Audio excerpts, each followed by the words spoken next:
ಜಲಮಂಡಳಿಯಲ್ಲಿ ಅಷ್ಟೊಂದು ದುಡ್ಡಿದೆಯಾ? ಏನಿದು? ಯಾಕೆ ಅಬ್ಬಬ್ಬಾ ಇಷ್ಟೊಂದು ದುಡ್ಡು ಇದೆಯಾ ಅಂದ್ರೆ ಜಲಮಂಡಳಿಯಲ್ಲಿ ದೊಡ್ಡ ಮಟ್ಟದ ಕರಪ್ಷನ್ಗೆ ಅವಕಾಶ ಇದೆಯಾ ಅನ್ನೋದು ನಮ್ಮ ಪ್ರಶ್ನೆ. ಜಲಮಂಡಳಿಯ GM ಮನೆ ಮೇಲೆ ACB raid, anti corruption bureau raid ಮಾಡಿದೆ. 1.5 kg ಚಿನ್ನ, 1.10 ಕೋಟಿ ನಗದು ಸೀಸ್, 2.5 kg ಬೆಳ್ಳಿ ಮತ್ತು ಆಸ್ತಿ ದಾಖಲೆ ಪತ್ರಗಳೆಲ್ಲ ಜಪ್ತಿಯಾಗಿದ್ದಾವೆ. GM ಹೆಸರಲ್ಲಿದೆ 9 ಫ್ಲಾಟ್ಗಳು, 3 ಎಕರೆ ಕೃಷಿ ಭೂಮಿ.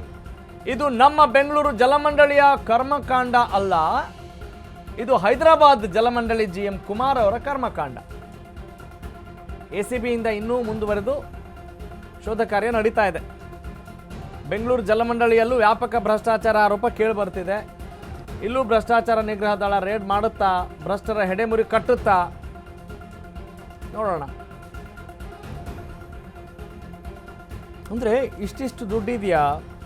ಅಫ್ಕೋರ್ಸ್ ಕರಪ್ಷನ್ ಇದ್ದಲ್ಲಿ ದುಡ್ಡಿದ್ದೇ ಇರುತ್ತೆ, ಕರಪ್ಷನ್ ಇಲ್ಲ ಅಂದರೆ ದುಡ್ಡಿಲ್ಲ ಅನ್ನುವ ಒಂದು ಮನಸ್ಥಿತಿ ಬಂದು ಹೋಗಿದೆ.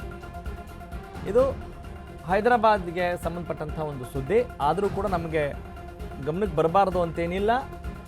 ನಮ್ಮ ರಾಜ್ಯದಲ್ಲೂ ಕೂಡ ಇಂಥದ್ದೇನು ಆಗಲ್ಲ ಅಂತಿಲ್ವಲ್ಲ. ಹಾಗಾಗಿ ಆ ಅಧಿಕಾರಿಗಳಿಗೆ ಒಂದಿಷ್ಟು ಎಚ್ಚರಿಕೆ ಕೊಡೋ ನಿಟ್ಟಿನಲ್ಲಿ ಈ ಸುದ್ದಿಯನ್ನು ನಾವು ಪ್ರಸಾರ ಮಾಡ್ತಾ ಇದ್ದೀವಿ. ಹೈದರಾಬಾದ್ ಜಲಮಂಡಳಿ GM ಕುಮಾರ್ ಅವರ ಕರ್ಮಕಾಂಡ. ಈಗ ನಿಮಗೆ ಗೊತ್ತಿದೆ, ಈಗ ಸರ್ಕಾರಿ ಕೆಲಸ ಅಂತ ಹೇಳಿದ ತಕ್ಷಣ ದೇವ್ರ ಕೆಲಸ ಅಂತ ಹೇಳೋರು ಇದ್ದಾರೆ. ಇದು ನಮ್ಮ ಕೆಲಸ ಅಲ್ಲ, ದೇವ್ರ ಕೆಲಸ ಅಂದರೆ ನಾವು ಬೇರೆ ದೇವ್ರು ಬೇರೆ, ಅವ್ರು ಮಾಡ್ಕೋತಾರೆ ಅಂತ ಹೇಳೋರು ಇದ್ದಾರೆ. ದುಡ್ಡು ಕೊಟ್ಟರೆ ದುನಿಯಾ, ದುಡ್ಡು ದೇವ್ರಲ್ವಾ ಅಂಥೇಳಿ ದುಡ್ಡನ್ನು ಹೇಗೆ ಬೇಕಾಗೆ ಲಂಚದ ರೂಪದಲ್ಲಿ ತೆಗೆದುಕೊಳ್ಳೋರು ಇದ್ದಾರೆ. ಜನರು ಕೂಡ ಅದಕ್ಕೆ ಒಗ್ಗಿಕೊಂಡು ಬಿಟ್ಟಿದ್ದಾರೆ.